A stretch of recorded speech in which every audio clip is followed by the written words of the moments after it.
Gracias.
More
এই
প্রণামী পূজিয়া ব্রজমাগি গোকুল কলরিলা আনন্দে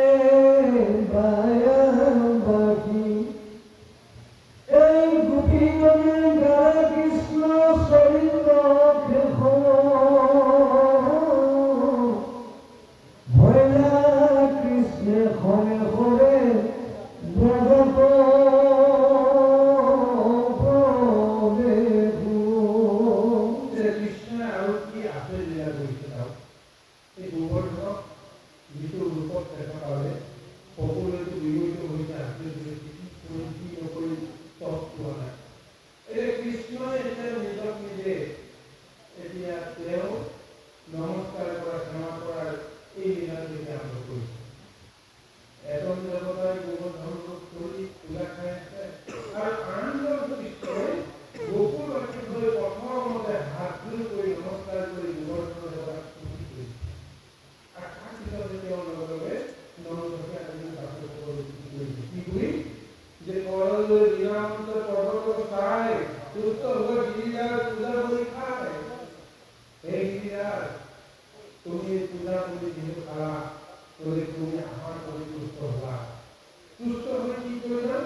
রঙ্গ হরিলা লীলায় মহেন্দ্র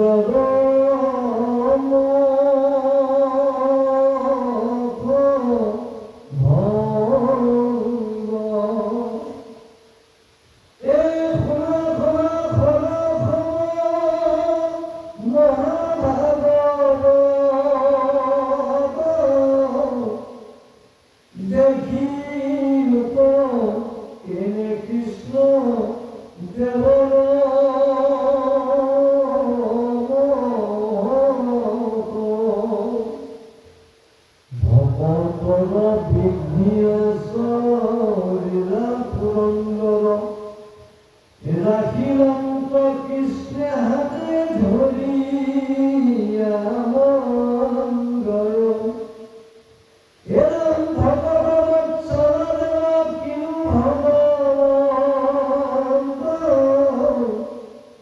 ভগবতর দুঃখ এত কিনু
যুদ্ধ হয়ে রয়েছে কারণ গজেন্দ্রের কোনো কারণে অহংকারী নাক হওয়া নাছিল কিন্তু এটা সময় যেতিয়া তেওঁ বুজি ল'লে যে কাৰণৰ পৰা পৰিত্ৰাণ পোৱাটো কাৰো সাধ্য নাই আজি মোক কালে পালে কালৰ পৰা মই এতিয়া ৰক্ষা পাব নোৱাৰোঁ এই কামবোৰ তেওঁলোকে চিনিব নোৱাৰিলে আৰু তেতিয়াই তেওঁ চিন্তা কৰিলে যে জগতত বা এইখন সংসাৰত মহা সংকটৰ সময়ত যদি মোৰ লগত জগতৰ কোনো এটা জীৱ যদি মোৰ ওচৰত নাই মোৰ ৰক্ষা যদি কোনো কৰিব নোৱাৰে তেতিয়াহ'লে ৰক্ষা কৰোঁ বা কোনোবাই আমি চিনি যাব লাগিব মনতে আমি সেইটো বিশ্বাস কৰি আনিব পাৰোঁ যে কোনে মোৰ ৰক্ষা কৰিব কোন আছে এই শুদ্ধ বুদ্ধিটো অহা সময়তে নিজৰ মনৰ সমস্ত অহংকাৰ নাশ হৈ যাব ইমানখিনি ভাবি আছিল মই ৰজা মই সকলোতকৈ বীৰ মই সকলোতকৈ ডাঙৰ মই সকলোতকৈ মই শ্ৰেষ্ঠ কিন্তু যি মুহূৰ্তত গম পাব যে মোতকৈ কোনোবা শ্ৰেষ্ঠ এজন আছে সেইজন যদি কাৰণ হয় সেইজন যদি মায়া হয় তেতিয়াহ'লে তাৰ বাবে মায়াটোতো মই শ্ৰেষ্ঠ বুলি ধৰি কৰিব নোৱাৰোঁ তাৰ পৰা মুক্ত হ'বৰ কাৰণে যত্ন কৰিম গতিকে কাৰণ মায়াতকৈ শ্ৰেষ্ঠ কোন হ'ব পাৰে সেইজনকে এই ভাৱনাটো অহাৰ লগে লগে প্ৰভু ভগৱন্তে তেওঁৰ অন্তৰত চিত চেতনা দিব এই চিত চেতনাই যদি সঁচাকৈ সেই ভগৱন্তৰ যদি আমি চিনি পাওঁ যে সেই প্ৰভু তোমাৰ এবাৰ জ্ঞান মোৰ কোনো নাই তোমাৰ লগত থকা নিৰ্মল অন্তৰে কৈছে অহংকাৰ নাশ কৰি তেওঁ যদি ঈশ্বৰৰ সমৰ্থন হ'ব পাৰে তেতিয়াহ'লে ভগৱন্তে কোনো কাৰণতে বিলম্ব নকৰে ইফালে এইটো সময়তে এই গোবৰ্ধনে আপোনাৰ গজেন্দ্ৰৰ পৰা ৰক্ষা কৰিবৰ কাৰণে গৰুড়ৰ স্কন্ধত উঠি তেওঁ দৌৰি আহি ৰাজ্য হ'ল যেতিয়া তেওঁ হৃদয়ৰ পৰা এক ৰক্ত কমল ৰূপত এটা পদম ফুল যেতিয়া তেওঁ যেতিয়া ধাৰণ কৰি ঈশ্বৰৰ সমৰ্পণ কৰিছে সেইটো এটা চিম্বলিক কাৰণ তেওঁৰ কোনো শক্তিয়ে নাই তেওঁ অজ্ঞান হৈ পৰি আছে কেৱল তেওঁ মনত এটা মানে স্মৃতিটো আছে তেওঁ মন্থন কৰিব পৰা শক্তিটো আছে চেতনাটো আছে তাৰ বাহিৰে একো নাই গতিকে তেওঁ ঈশ্বৰক পূজা কৰিবৰ কাৰণে ফুলডাল দাঙি ওপৰলৈ তুলি পদুম ফুল এটা ভগৱন্তক অৰ্পণ কৰাটো এইটো কেতিয়াও বাস্তৱ নহয় এইটো লৌকিক হ'ব নোৱাৰে কিন্তু মনেৰে সৈতে তেওঁ জ্ঞান কৰিছে যে কৃষ্ণক পূজা কৰিবৰ কাৰণে কৃষ্ণ পূজা কৰিব লাগিব কৃষ্ণই ভাল পোৱা আটাইতকৈ প্ৰিয় বস্তুটোৱে হৈছে পদ্মফুল সেই ৰক্ত কমলটো যদি মই পূজা কৰোঁ লগে লগে তেওঁ মনত দিলে তোমাৰ ৰক্ত কমল তোমাৰ লগতে আছে তুমি লৈ লোৱা তেওঁ লোৱা বুলি অনুমান কৰি তেওঁ জ্ঞান হৈ কৰিছে সেই জ্ঞানটোৱে তেওঁ সন্তুষ্ট হৈ গৰুড়ৰ স্কন্ধত উঠি দৌৰি আহিছে গৰুড়ক গাড়ী মাৰিছে তুমি ইমান তুমি লাহে লাহে যোৱা মোৰ ভকতৰ এতিয়া অৱস্থা নাই ভকতৰ ইমান দুখ মই সহ্য কৰিব পৰা নাই এনেকৈ গৰুড়ৰ গাড়ীয়ে অন্তিমত কি কৰিছে গৰুড়ৰ স্কন্ধত জাপ মাৰি তেওঁ নামিবৰ কাৰণে তেওঁ বাধ্য হৈ গৈছে এইটো নিৰাময় দেখুৱাইছে আৰু সেই অনুসৰি সেই কৃষ্ণই ভকতক মহাসংকটৰ সময়ত নিশ্চয় ৰক্ষা কৰিব যদিহে তেওঁ শুদ্ধ অন্তৰে সৈতে সেইজনে ঈশ্বৰক যদি বিচাৰে সেইকাৰণে কৈছে ভকতৰ দুখ একত্ৰিলে নকহন্ত হেন কৃষ্ণকে নি তিনিলোক অন্ধ আন দেৱ ধৰ্মকে কৰে প্ৰবন্ধ এই হেন কৃষ্ণ ক'ত আছে এই হেন কৃষ্ণ আমাৰ লগতে আছে এই হেন কৃষ্ণটো নিৰাকাৰ ৰূপত পৰমাত্মাৰ ৰূপত অবিষ্ট ৰূপত আমাৰ দেহৰ ভিতৰত আছে কাৰণে আমি আজি অহংকাৰ কৰিছোঁ গৰ্ব কৰিছোঁ মই বুলি এটা পৰিচয় দিব পাৰিছোঁ কিন্তু প্ৰকৃততে এই পৰিচয়টো তেওঁ থকাৰ কাৰণেহে আমি দিব পাৰিছোঁ গতিকে এই কৃষ্ণ নিৰাকাৰ নাই নিজৰ হৃদয়তে আছে বিচাৰিব পাৰিলেই হৈ গ'ল ঠিক তেনেকৈ জলকুলৰ মাজতেই সেই পৰমাত্মা প্ৰভু ভগৱন্তজন আছে বিচাৰিব জানিলে যশোদা পুত্ৰ নন্দৰ পুত্ৰকে সাৰ কৰিলে তাতেই সেই কৃষ্ণজনক বিচাৰি পাব ঠিক তেনেদৰে গতিকে আমি এইটো যদি বিশ্বাস নকৰি অন্য দেৱতাক যদি পূজা কৰোঁ ইন্দ্ৰই আমাৰ ৰক্ষা কৰিব অগ্নিয়ে ৰক্ষা কৰিব বায়ুৱে ৰক্ষা কৰিব বৰুণে ৰক্ষা কৰিব কিন্তু এই দেৱতাবিলাকেও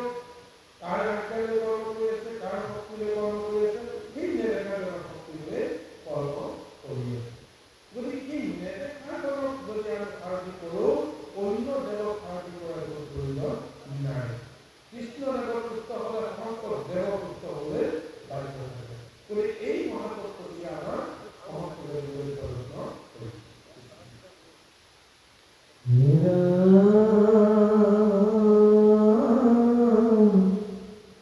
সপ্তমতি পদে মোর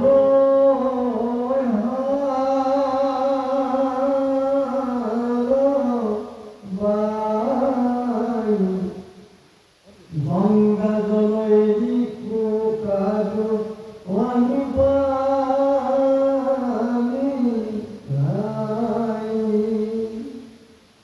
কৃষ্ণ পথে জিয়া মানই ভুয়ান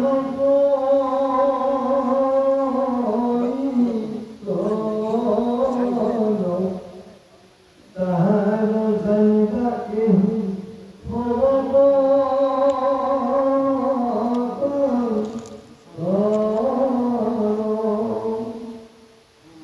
রাম হেম জানিয়াম দেব ধর্মে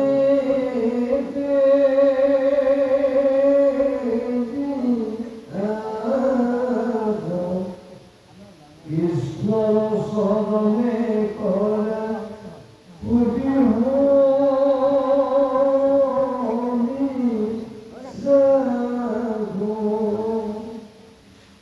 জ্ঞান ধর্ময়ী ধরা মাধব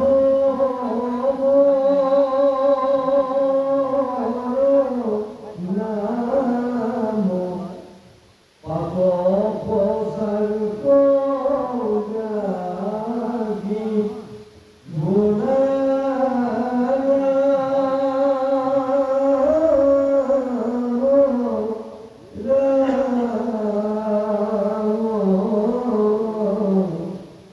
কৃষ্ণ হরি রাম